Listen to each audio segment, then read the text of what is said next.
ពេលណាដែលសត្វទាំងឡាយប្រព្រឹត្តល្អដោយកាយវាចាចិត្តពេលនោះឈ្មោះថាជាអ្នកខត្តរិកល្អជាមង្គលល្អជាពេលព្រឹកស្វាងល្អជាពេលនៃអរុណរះល្អជាខណៈល្អជាយាមល្អនៅក្នុងព្រះសាសនានេះបើគិតអំពីថ្ងៃល្អញាតិញោមបើយើងគិតតាមនៃយើងតែងតែរើសពេលនេះពេលនោះឬក៏វេលានេះវេលានោះទៅតាមដូចជាគ្រូមកជាដើមផ្សេងទៅយើងក៏សម្គាល់ថាថ្ងៃនេះល្អថ្ងៃនេះឆុងថ្ងៃនេះមិនល្អជាដើមសពគ្រប់បែបប្រការទៅប៉ុន្តែនៅក្នុងព្រះពុទ្ធសាសនាដែលព្រះអង្គទ្រង់សម្ដែងថាពេលណាដែលសត្វទាំងឡាយប្រព្រឹត្តល្អដោយកាយវាចាចិត្តពេលនោះឈ្មោះថាជាអ្នកខត្តរិកល្អជាមង្គលជាពេលវេលាល្អជាដើមអញ្ចឹងនៅក្នុងសេចក្តីនេះដែលអាត្មាចង់បង្ហាញថាតើការរើសយកនៅពេលវេលាល្អថ្ងៃល្អជាដើមសម្រាប់យើងជាពុទ្ធសាសនិកជនជាដើមហ្នឹងតើយើងគួររើសពេលណានឹងទៅតាមពាក្យរបស់បុគ្គលនេះបុគ្គលនោះដែលនៅមានកិលេសថាថ្ងៃនេះល្អថ្ងៃនេះមិនល្អជាដើមផ្សេងឬក៏យើងសិក្សាតាមន័យពុទ្ធដីការបស់ព្រះសម្មាសម្ពុទ្ធហើយយើងមានសទ្ធាបង្អោនទៅថាព្រះអង្គសម្ដែងថាពេលណាដែលសត្វទាំងឡាយប្រព្រឹត្តល្អដោយកាយវាចាចិត្តពេលនោះហើយគឺជាឱកាសពេលវេលាល្អជាអ្នកខត្តរិកល្អជាមង្គលល្អជាពេលភ្លឺស្វាងល្អជាដើមសពគ្រប់បែបប្រការនឹងទៅដូច្នេះនៅក្នុងសេចក្តីល្អទាំង10ប្រការញាតិញោមបានដឹងទេថាតើសេចក្តីល្អទាំង10ប្រការដែលការប្រព្រឹត្តទៅដោយកាយក្តី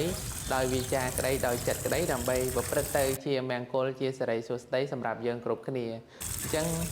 កុសលកម្មបត្តិ10យើងដឹងហើយថា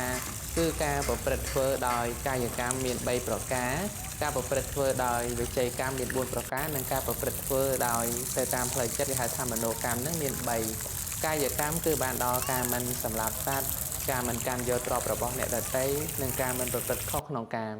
ពេលណាដែលយើងបានប្រព្រឹត្តល្អដោយផ្នែកខាងកាយកម្មសិរីសួស្តីឬក៏ពេលនោះគឺជាពេលវេលាសម្រាប់យើងផ្ទុយទៅវិញប្រសិនបើយើងថា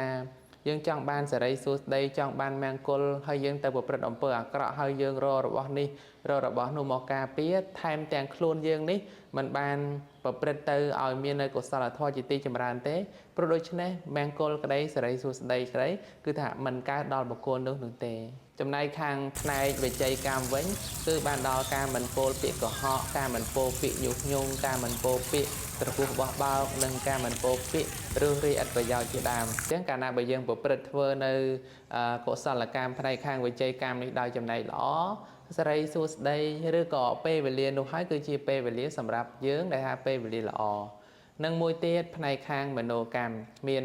មិនមានការសម្លឹងរំពៃមិនមានគំនិតគុំគួនចងអាឃាតព្យាបាទនិងមិនមានការយល់ខុសជាដើមដូច្នេះកាលណាបើសត្វលោកបានប្រព្រឹត្តអំពើល្អទាំង10ប្រការគេហៅថាផ្នែកខាងកាយកម្មផ្លូវកាយមាន3ផ្នែកខាងវាចាមាន4និងផ្នែកខាងមនោកម្មមាន3នេះឲ្យតែប្រព្រឹត្តល្អទៅគេហៅថាមនុស្សគ្រប់10យើងតែងចំណាំតែងតែលើពាក្យថាកូនគេល្អកូនគេគ្រប់10ហ្នឹងហើយគ្រប់10នៅក្នុងទីនេះបានន័យថាសេចក្តីល្អដែលជាការប្រព្រឹត្តទៅនេះមើលទៅហាក់ដូចជាថាល្អប្រសើរទោះបីជាថាមិនបានគ្រប់10ទៅទាំងក្នុងការរាប់ដោយអាត្មារាប់មិញក៏ដោយប៉ុន្តែក៏ជាចំណែកនៃសេចក្តីល្អដោយចំណែកច្រើនថាមានរយាតឬក៏ការប្រព្រឹត្តធ្វើរបស់បុគ្គលនោះមានសេចក្តីចម្រើនធ្វើឲ្យបុគ្គលដទៃពេលដែលគេបានឃើញហើយគេរីករាយជាមួយនឹងការប្រព្រឹត្តធ្វើអំពើរបស់បុគ្គលនោះអញ្ចឹងពេលណាដែលថាសត្វទាំងឡាយបានប្រព្រឹត្តល្អដោយកាយដោយវាចាដោយចិត្តហើយ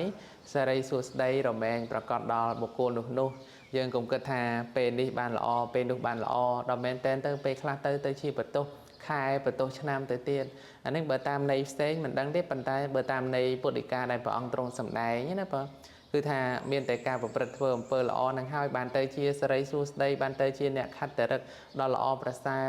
អញ្ចឹងតែយើងគួរជឿទៅលើពាក្យរបស់បុគ្គលអ្នកនៅមានកិលេសឬក៏ពាក្យបុគ្គលអ្នកអស់កិលេសបុគ្គលអ្នកនៅមានកិលេសបានន័យថាបុគ្គលដែលប្រព្រឹត្តទៅធម្មតាគ្រាន់តែគាត់បានសិក្សាបានរៀនសូត្រអីល្មមសំគួរអីចឹងទៅក៏តាំងខ្លួនជានេះនេះនោះប៉ុន្តែពុទ្ធដីការបស់ព្រះសម្មាសម្ពុទ្ធដែលព្រះអង្គទ្រង់ត្រាស់ដឹងឡើងព្រះអង្គឃើញសិរីសួស្តីរបស់សត្វលោកវាមិនមែនស្ថិតនៅលើពេលវេលានៅលើថ្ងៃទេប៉ុន្តែជា